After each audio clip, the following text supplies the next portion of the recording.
Charlotte, when we look at a lot of science right now, dietary fat was once demonized in health circles, and there is newer research that has shifted the focus into the different types of fat.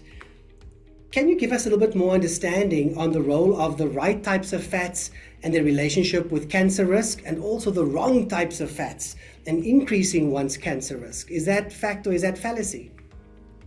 Yeah, absolutely. I think we'll never get it right in terms of the media perception of fat, because low fat hit the markets and hit the medical world in the 60s and the 70s, and we've never gotten away from that.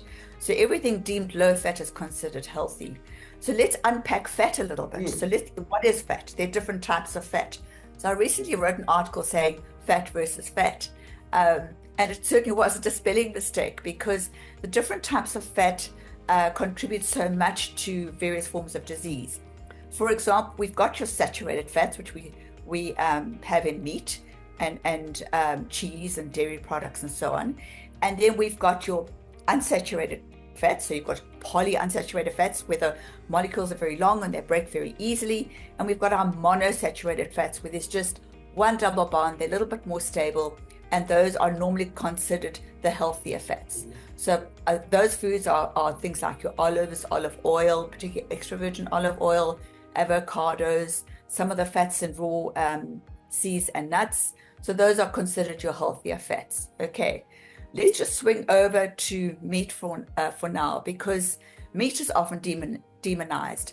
And the reason it's demonized is because in the literature and in the research, they didn't do very much separation of saying meat per se, or isolating processed meat products, which to me are the real saboteurs. They're real silent assassins, really, because they not only contain the saturated fat molecule, which is a very long, stable molecule, doesn't break down very easily, but there's a whole lot of other compounds in those processed foods that are not necessarily fat related, contribute to the development of certain carcinomas and malignancies.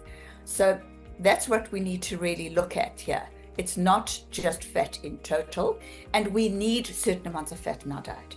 We don't only just need polyunsaturated fats like sunflower oil, for example, or olive oil. We also need a certain amount of saturated fats. So it's that's what I'm saying, fat versus fat. So don't demonize fat as a whole group. We need some fat. What we need to demonize are the processing of those fats to make them more sinister and more make a person more prone to cancer.